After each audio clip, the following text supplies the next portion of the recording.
Toda Rabbi and Shalom, Boker Tov to everyone, good morning. My name is Nina, and I am the Jewish agency shlichah, or emissary to the Federation here in Detroit. I already see something in common between us Israelis and you. No one sits in the first row, that's great. I guess it's a universal thing. So I thank you for having me here today. I'm excited to share some of my thoughts about Israel, and would actually love to hear yours after services, if you'd want to. I grew up in a very, very Zionist home. Both of my parents made Aliyah from Russia back in the 70s and met in Israel.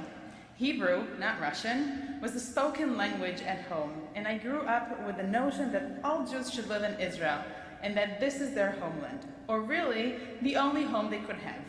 It took me 16 years and 3-month-long delegation trip to the States with the Israeli Scouts to doubt that axiom. Still, the notion of a homeland, of a safe haven, a spiritual and physical home becomes even more emphasized during this time of year.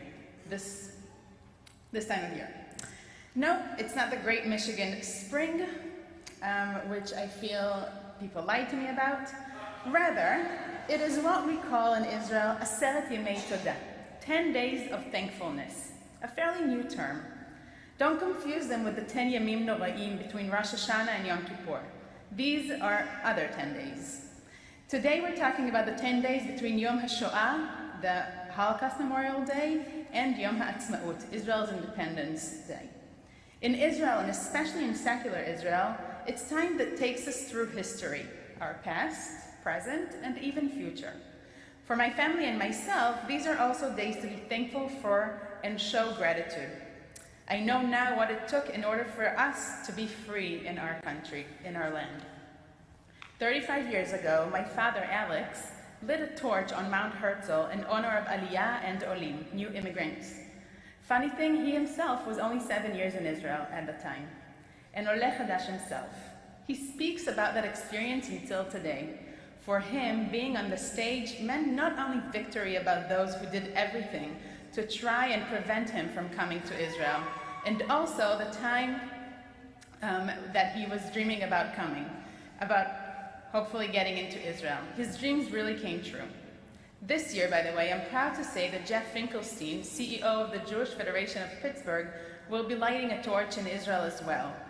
The torch of the diaspora Jewry that symbolizes the strong bond between Jews in Israel and around the world.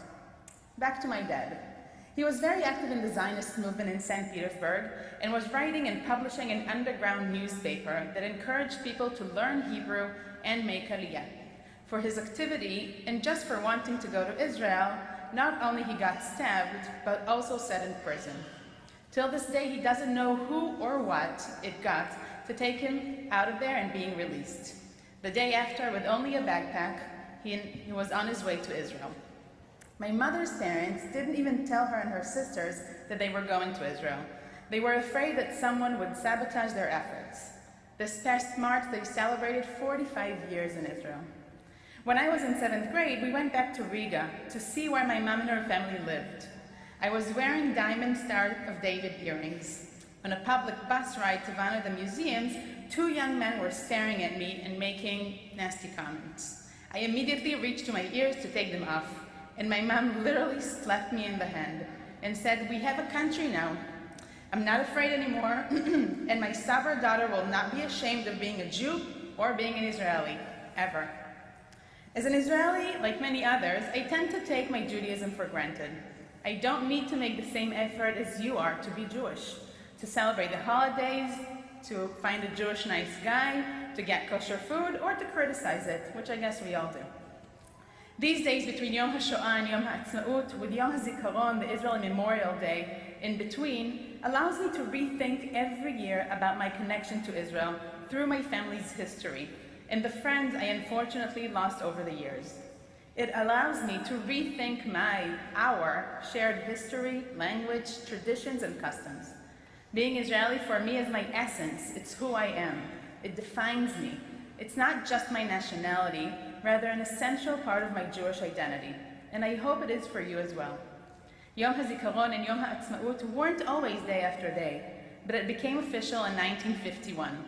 The understanding that without those who lost their lives and sacrificed themselves for the state, we wouldn't have a country is fundamental. For years and even today, there's a debate whether it is the right thing to do. This transition from the deepest sadness to the biggest gratitude and joy is sometimes too hard to digest for many of us. Yet the connection is clear, and I would want to offer you a thought that Yom Ha'Atzmaut is not just mine or us Israelis. Rather, it's ours as a collective, as a people.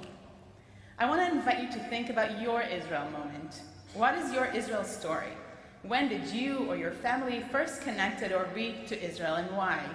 What does Israel mean to you, and how do you see it in your life as an individual and as a community?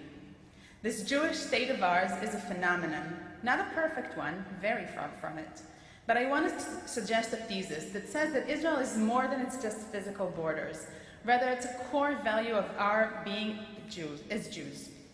Just like Shabbat, Tzedakah, and Tikkun Olam are, so is Israel, a core value. We can dislike the personality of the Prime Minister or disapprove its policy. We can and should criticize it, and are allowed to sometimes wish things would be different. But then it's also our responsibility with everyone who's under the tent with us to keep improving it.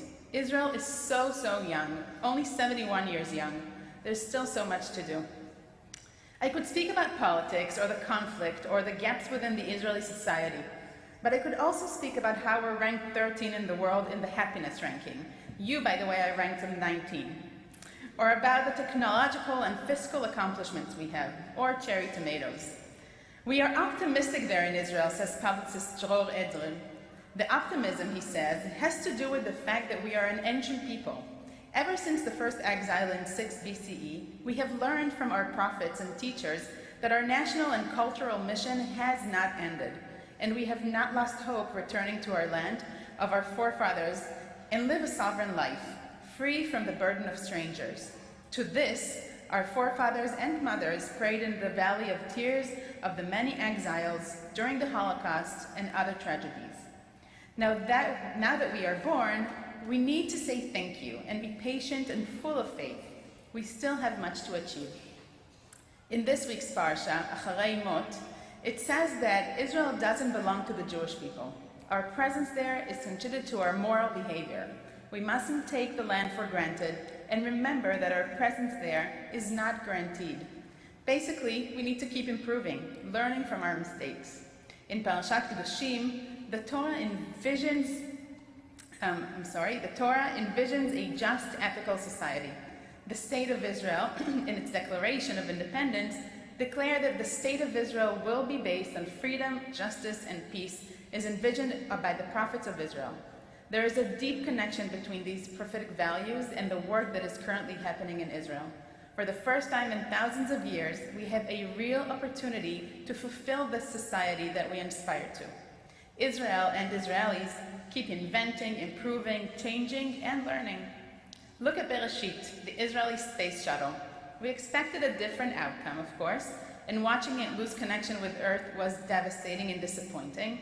But we chose to look at the bright side of the moon as well, and learn from our mistakes, and then get up and try again, till we get it right. So today I chose to speak about why, with its imperfections, I still feel like I have no other home. To speak about the spirit, the ruach, that makes us who we are as a people, and that might believe that there's a bit of Israel in each and every one of us. Yom Ha'Atzmaut Sameach, happy 71st to Israel, for many, many more.